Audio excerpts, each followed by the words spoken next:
Please subscribe to Face TV Africa and turn the notification on. Face TV Africa, ẹ jọ̀ọ́, subscribe, hete. Face TV was Swoby. Assalamu alaikum wa rahmatullahi wa barakatuh. Èmi ọmọ yín náà ni o, Kwara Ibrahim Labaika, the golden son of Ilorin. Nǹkan tó fà tẹ́ fi rí mi tí mo fẹ́ ṣe fídíò lẹ́ni yìí. Òun náà ni pé ẹ rí pé láti ìgbà tá ti wọlé tí ìjọba Alhaji Ibrahim Labaika ti bẹ̀rẹ̀. Ẹ rí mi lórí Facebook ń sọ̀rọ̀ kan lórí ọ̀rọ̀ òṣèlú Kwara State. Lẹ́yìn pé à ń bi ọba tó ní wá ní kọ̀rọ̀ àti ní gbangba kó jẹ́ kí Alhaji Ibrahim Labaika kó ṣàṣeyege inshallah tó sì dá wa lójú lọ́dọ̀ Ọlọ́run pé yóò ṣe àṣeyege. Àwọn ò ní fi gbá kan bọ̀ kan nú tíjọba wa tí wọn ò bá ṣe tó yẹ kí wọ́n ṣe àfi stein sọ fáwọn ọ̀gá pé ẹgbẹ́ ṣe báyìí àmẹ́lẹ́ yìí tọ́ga wá ń ṣe lọ́wọ́ ìgbogbo òlú ló mọ̀ pé the right thing ni ọ̀gá ń ṣe wàláì làásìm tẹ́yìn gan sì mọ̀ wípé òdodo lọ̀gá yìí fi ń ṣe mí. Tọ́ ìtọ́wájẹ́ ń ṣe fídíò yìí gangan torí ẹ̀yin ìyá tẹ́ ẹ jáde bẹ́yìn ṣe jáde yìí tẹ́ ẹ pera yín lájẹ ayé yìí bẹ́ẹ̀ mo fẹ́ kẹ́ ẹ rántí pé àwọn ọmọ àjẹ ọ̀run la wá ibi wọ́n sì ti pọ́ náà ni wọ́n gbọ́ lẹ̀ wá bẹ́yìn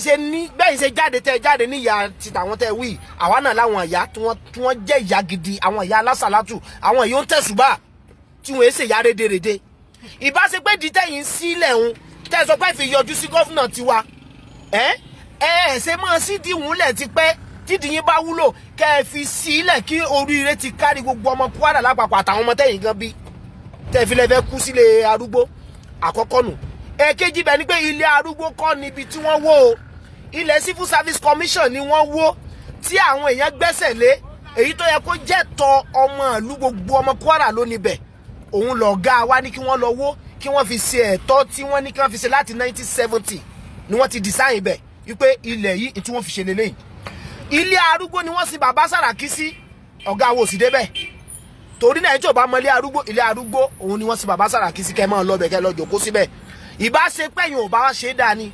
ẹ sì dílẹ̀ fáwọn ọmọ yín kí wọ́n soríire kan lówó kan nífọ̀n lè kan náà kí wọ́n lè tọ́jú yín fúnra wọn tẹ́ ń fira yín sẹ̀sìn kí tẹ́ ń dojú ta ayé káàkiri àwọn ìyá tiwa ìyá jẹ wọ́n tí gbogbo ayé sì mọ̀ pé wọ́n jìyà síbẹ̀síbẹ̀ wọn ò yẹ̀yẹ́ ara wọn ẹ̀yin náà mọ̀ yẹ̀yẹ́ ara yín dìgbà tọ́lọ́run fi kí àwọn ọmọ yín ìyún nìyẹn so kí wọn jẹ́ pọ́ìntì tẹ́ ẹ bá yọjú ojú tẹ́ ẹ yọ sí gọ́fúnà wa igi kígi ẹgbà láfi rẹ yín bọ́ bó ṣe jẹ́ nìyẹn. Mo fẹ́ ká rántí pé ńjọ́ tí Bukola Saraki tó wọlé gbogbo tí làwa ṣe kalẹ̀ tí gbogbo yẹn sì mọ̀ pé ó ṣe dáadáa tí ń kọ up làwa sí nígbà tí Bukola dé ó parẹ́ ó sì sọ di up Kwara ẹnìkan kò sọ̀rọ̀ nídìí èyí shut up gbogbo yín náà dákẹ́ kò sọ̀rọ̀ ilẹ̀ Civil Service Commission ni ọ̀gá wa kárígò Alhaji Ibrahim Labaika wàràfáànà umakana aliya wallahu yasmuka minan nas bó ṣe jẹ́ nù. Salamu alaikum. Alhamdulillahi rabbil alamin arrahmanir rahim maliki yawmiddin. Ọpẹ́ ni fún Ọlọ́run ọba tó ní gbogbo àgbáńlá ayé tí ń kẹ́ wa tí sì tún bọ̀ wá. Wassalatu wassalamu ala asrafil mursalin sayyidina Muhammad wa maulana nabiyyi sallallahu alayhi wa sallam. Ìkẹ́ Ọlọ́run orí ajẹjẹ kó máa bá aṣíwájú wa Ànábì wa Muhammad. Lẹ́yìn eléyìí ọ̀rọ̀ wa àsìkò ní tòní ọ̀rọ̀ gbìyànjú ni. Èmi ọmọ yín Alhaji Ibrahim Labaika, the golden son of Ilorin, golden son of Africa, golden son of Islam, ambassador of ulama ni mo fẹ́ sọ ìwọ̀nba ọ̀rọ̀ tí mo fẹ́ sọ lẹ́yìn gẹ́gẹ́ bí ọ̀rọ̀ ìyànjú fún gbogbo ọmọ Ìlọrin àtọmọ Kwara State lápapọ̀. Ìbànújẹ́ lágbá ló jẹ́ fún wa wípé ìyà ń jẹ wá ní Kwara State yìí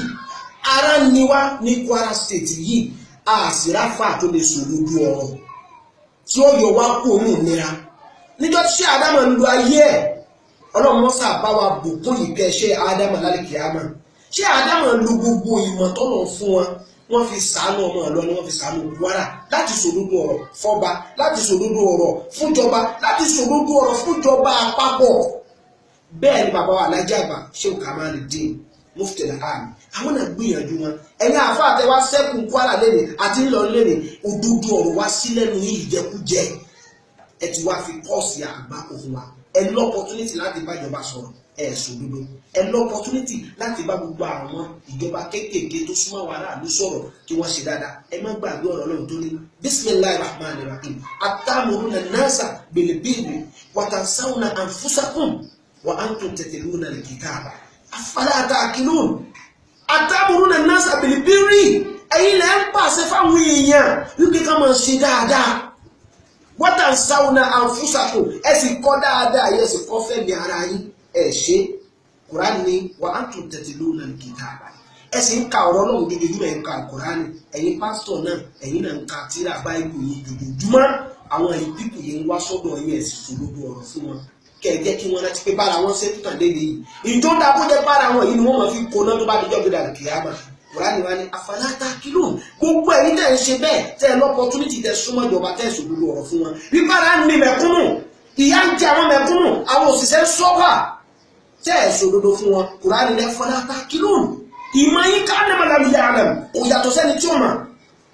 ìmọ̀ yín ò yàtọ̀ sẹ́ni tí ò lọ ní kíwà tẹ́ni tí ò ka ọ̀rọ̀ náà tí ò ka báíbù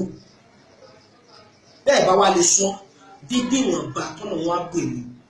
ó ní school sat Labaika tí ò lè ju school sat lọ tó bí ìtẹlòmíì tí ó fi gbogbo ọdún ayé rẹ̀ gba degree gba master di professor ní Islamic study tí wọn ò lè sòdodo ọ̀rọ̀ ní sọ̀tẹ̀mí bẹ́ẹ̀ wí gẹ́gẹ́ bí ọ̀rọ̀ dínà ó ní if you talk you will die if you no talk you will die it's better for you to talk and say the truth and die gbogbo kú tó kálukú ọ̀fẹ́ kú náà ní kálukú mọ́ni lọ́kọ̀ọ̀kan yìí tó kálukú wá ń kú yìí lódodo ọ̀rọ̀ fún ìjọba Kwara State ìpara ni wa ìyà ń jẹ wá we are suffering and smiling àánú ara yín ṣe mí àwa ti gba káwọn àwọn bàbá wa wọ́n ti sọ́fà wọ́n ti jìyà wọ́n sì ti bọ́ sálẹ̀ kìyàmà òun làwa náà ń jẹ́ lọ yìí tó dáa káwa náà tó yàdúlẹ̀ ká pílánì yà kalẹ̀ fún àwọn ọmọ wa tí ń bọ̀. mo fẹ́ kí a rántí pé àwọn tó gbàjọba kúrò lọ́wọ́ àwọn òyìnbó gan tí wọ́n ní ká kúrò lóko ẹrú gan wọn ò bá ti fi wálẹ̀ oko ẹrú èyí tá a kó sí yìí ó wá lé ju tàwọn òyìnbó gan lọ. èmi fàṣùwò sọ fún gbogbo ọmọ Kwara o tẹ́ bá fẹ́ sí òṣèlú èmi náà ti di olóṣèlú lásìkò yìí mo sì ti rẹ́dì láti jà fún constituency tèmi ti wá láti gbìyànjú gbogbo èyí tẹ́ wá mọ kéwú tẹ́ mọ̀wé tẹ́ kàwé jù mí lọ tẹ́ lówó jù mí lọ ẹ dìde kẹ́yìn náà ṣe kí ni kẹ́ gbígbàgbò ó yóò lọ lè lòyìn fún wa ní Kwara State tọ́wọ́ wọn fi yọ wá nù nira yìí bí Mr. Labaika ṣe dìde láti jẹ nǹkan kan ní constituency tí mo ti wá ẹ̀yin náà dìde gbogbo ẹ̀yin tó lọ ń kẹ́ àfáà sòṣèlú àwọn ará Mákà àfáà ni wọ́n sì ń sòṣèlú pẹ̀lú bẹ̀rù Ọlọ́run mo wo tàwọn Tunisia tí wọ́n sọ̀rọ̀ lọ sọ̀rọ̀ bọ̀ ní àwùsì wọ́n kóòtù ọ̀rọ̀ Ọlọ́run wọ́n kóòtù Al-Qur'an wọ́n sọ̀rọ̀ Ọlọ́run fúnra wọn bẹ́ẹ̀ ẹ̀yin àfáà lè dìde ẹ kéwù ẹ ti kàwé àǹfààní wà fún yẹn dìde àfáà sòṣèlú ẹ wá ṣe é kẹwàá lọ́wọ́ lọ́wọ́ àwọn pípù yóò rí ṣe ìtẹ́mi fẹ́ sọ fún yín àmọ́ gbogbo ẹ̀yin tẹ́ bá jáde fún ṣèlú o ẹ má retí láti gbẹ nìkan ló kọjá ẹni tó dé kò tẹ̀ lọ mò ń gbọ́ pé wọ́n láwọn kan sọ pé Bukola Saraki èso ọmọ Ìlọrin ẹ má gbé gbogbo ìgbésí ayé ń wọ ọmọ Ìlọrin ní Bukola Saraki to the core ẹ má tẹ́ bá fẹ́ sòṣèlú ẹ má para yín ló kọjá ìtẹ́ fẹ́ jà fún gangan tẹ́ ẹ sọ pé wọ́n ṣe fún yín láburú yẹn ní ẹ fèsì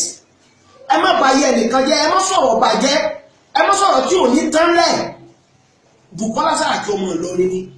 ọ̀nà márùn-ún làwọn ń gbàjọ ọmọ ìlú kan níka díẹ̀ bẹ́ẹ̀ èèyàn lè jọ ọmọ ìlú torí pé wọ́n bíyàn síbẹ̀ pé ìlú yìí la bí ọ sí ó sì gba certificate hospital yẹn àti local government náà bí sí wọ́ọ̀dù rẹ̀ yóò hàn bẹ́ẹ̀ ọmọ ìlú yìí èèyàn lè volunteer rẹ̀ pé ìjọmọ country yìí mọ́ ìjọmọ àdúgbò yìí mọ́ ọmọ báyìí mo fẹ́ mọ jẹ́ èèyàn lè ṣe bẹ́ẹ̀ obìnrin tó lọ́kọ láti ìlú kan sí ìlú kan ó lè wá di ọmọ ìlú mi tó bá fọmọ ìlú mi márùn ni díẹ̀ lẹ́gbọ́nú ẹ̀ ṣùgbọ́n tí mo fẹ́ sọ ni pé ẹ wá wojọ́ tí bàbá tó bí bàbá Saraki tí wọ́n bí Dr. Olúṣọlá Saraki olóyè ọba Ìlọrin ẹ wo ọdún tí wọ́n ti wá tẹ́bátẹ́ ẹ̀ ń sọ pé bóyá wọ́n migrate ni gbogbo wa yìí náà a migrate wà lọ ni àfáàndá yóò bẹ́ẹ̀ jẹ́ ìdá ilé àfáàwò Ìwó náà ti wá ilé Olúmọ Abẹ́òkúta náà ti wá bẹ́ẹ̀ kódà ládùúgbò ti wá àwa ní ilé Ṣakí bẹ́ẹ̀ ló kálukú ṣe migrate wá nìyẹn nínú tàtẹ̀mí Làbáìkà gan bàbá ẹlẹ́ẹ̀ka àwọn wa ló migrate wá lọ́rí láti sẹ́yìn kò sí èrè ibú bẹ́ẹ̀ àwa gangan lọ ní jíjọ mọ̀ lọ ni wọ́n bí àwa sí àyè ni ká tó wá sọ pé wọ́n bí bàbá Sàràkí sí lọ ni ká tó wá sọ pé wọ́n bí Dr. Bukola Saraki yìí náà wọ́n bí òun náà sí lọ ni ẹ bá fẹ́ sọ̀sẹ̀lú òṣèlú yàtọ̀ o ẹ má jà bara wa ló kọjẹ́ ẹ má jà sọ̀rọ̀ rárá lẹ́nu àmọ́ ọmọ Ìlọrin tó lọ ń ṣàánú tó di Senate President òun gangan ní fìyà jẹ wá torí pé chance tó nínú ayé yìí Olúṣọlá Sàràkí opportunity ńláńlá ni orí ni tọ́lọ́wọ́ sí fẹ́ nìkan ta nínú ọmọ Ìlọrin kò wá yẹ kó jẹ́ pé a ní opportunity tó ní yìí káwa yìí máa jìyà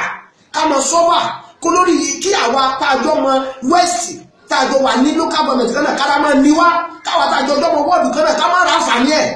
èyí táwa fẹ́ fight nìyẹn tẹ́ ẹ̀ bá ti wá lé sí fún wa àwa náà lọ́pọ̀tunity láti gbé gbàgbó ká dìde tí Sàràkí ò tún wá dùn mí tó àwọn dìdìrì àwọn tí wọ́n dúró ti Sàràkí tí wọ́n yẹ̀ wọ́n sípò ẹ̀yin gẹ́gẹ́ lẹ́ fìyà jẹ wá ẹ̀yin gẹ́gẹ́ lẹ́ fara ni wá bí mo ti jẹ́ Làbáìkà ènìyàn bá tọ́lọ̀ ṣe fún mi èèyàn mélòó mo fẹ́ dámà àwọn tó súnmọ́ wa tá a bá ṣoore fún náà lọ́yẹ̀ káwọn náà tún ṣe fẹ́ lòmíì ẹ̀yin gẹ́gẹ́ lẹ́ẹ̀jọ́ dà bẹ́ẹ̀ ṣe pọ̀ tó ẹ̀yin lè yan bú ẹ̀yin lẹ́ fara ni wá àmọ́ o ẹ̀rẹ́ tí o àlùkìyàmọ̀ dé tán téèyàn kan bá sọ fún yẹn pé olúgo díẹ̀ ó yẹ kẹ́rù mọ̀ báyìí pé wo Làbáìkà mo olúgo díẹ̀ o mo olúgo díẹ̀ máa mú ẹ ó yẹ kẹ́rù báyìí ká tó wá sọ fọ́nà òun gẹ́gẹ́ sọ pé iná ọ̀báká lábẹ́rẹ́ mẹ́rin sọ́ọ̀t mo lúgọ̀dẹ gbogbo yín ọba tó lúgọ̀dẹ gbogbo wa àlùkí àmọ́ tọ́fù gbogbo ẹ̀yìn tọ́lọ̀ ń gbé sípò tẹ́ fara ní one Kwara State àlùkí àmọ́ tọ́fù ẹ má gbàgbé gbogbo wa pátá bá a ṣe lára èmi ti lé 40 nísìn Dr. Bukola Saraki jù mí lọ àwọn ti lé 50 ẹni méjì wọ 60 ní 70 ní àlùkí àmọ́ gbogbo wa dé tán àríkàmọ́ tọ́fù ẹ má gbàgbé Ọlọ́run kí lóun lúgọ iná ọ̀báká lábẹ́lẹ̀ mẹ́rin sọ̀rọ̀ Ọlọ́run lúgọ dé gbogbo wa ẹ̀dá tí ń ṣe ebi tí tó ń dunnú ẹ̀dá tí ń ṣe ẹ̀ka tí tún yọ sí níjọ́ tọ́lọ́run bá mú ẹ ò nílé bọ́ bọ́lọ́run bá mú ẹ ò nílé la Ọlọ́run dẹ́sàn jẹ́ mọ́ mi ire ló pé ká máa ṣe ká ire ló pé ká mi á ṣe ẹ̀san ni wàláì ẹ̀san ké o ó ti lè wò ó pẹ́ tó ẹ̀san ké gbogbo tí gbogbo wa bá ṣe gẹ́gẹ́ bí ọmọ Ìlọrin wọn Kwara State ká bá ṣe fún Kwara State ẹ̀san padà ké àmọ́ ò gbà náà bá ṣe wá sí bọ̀ tó lé kankan yóò sì kébù yóò bò lè tútù sí gbogbo ẹni tọ́nà bá ní ọgbọ́ tó ronú pìwàdà láàrin ìṣẹ́jú tó gbọ́rọ̀ èmi ọmọ kékeré yìí tó gbọ́rọ̀ èmi tí ì nímọ̀ tó yìí tó gbọ́rọ̀ èmi tí ì lówó tó yìí tó bọ́ wá ronú pìwàdà pé ìtọ́rọ̀ ìwà gbódé ẹja wá solution ẹja fún aráàlú tí ń ṣiṣẹ́ ẹja sanwó oṣù wọn fún wọn ìlú ara ni wọ́n lòótọ́ ẹ̀yin gba billions ẹ̀ kó pamọ́ àwọn kan gba 18,000 ẹ̀ tó páyọ̀ Ọlọ́run kẹ́ sanwó wọn fún wọn àwọn tíṣà yìí ló sì kọ ifá tí gbogbo yín fi dè yín ẹ̀ rántí wọn kò sí wàhálà àmọ́ ẹni tọ́lọ̀ bá ní wá gbọ́ tó wá wò pé yéè àbúrò wa ní sọ̀rọ̀ yìí èmi ní o kìí ṣe pé ó tún sí ilé báyìí mo lọ́mọ ìyá sàtífíkẹ́tì méje níbẹ̀ lọ́wọ́ rẹ̀ nígbà gbogbo ilé wa kà ń kọ́ ẹ̀ bíi ti ni èmi ó lé school sat so ẹ̀yin lẹ́jà máa rọrọ̀ sọ sí wọn ẹ bá wá ronú pìwàdà tẹ̀ wọ́n pé nítorọ̀ dúdé yìí ẹ̀já wá solúsọ̀ sọ̀rọ̀ gbogbo ẹni tara mi Ọlọ́run náà ní òun ṣe mọ́ àti ìṣe rí àmì kan náà níbẹ̀ lérí rẹ̀ gẹ́gẹ́ yẹn bá ti ronú pìwàdà tó sì change ti ṣe dáadáa Ọlọ́run ní kó pípọ̀ sẹ̀wárí àforíjì látọ̀ wá kẹrù ẹ̀ níbẹ̀ ẹ̀yin ẹ̀rọ mú o torí bí kú bá fi dé òṣèré méjì náà mo sọ tèmi fún yín. Please subscribe to Face TV Africa and turn the notification on. Face TV Africa, ẹ jọ̀ọ́ ẹ subscribe hete. Face TV was Swoby.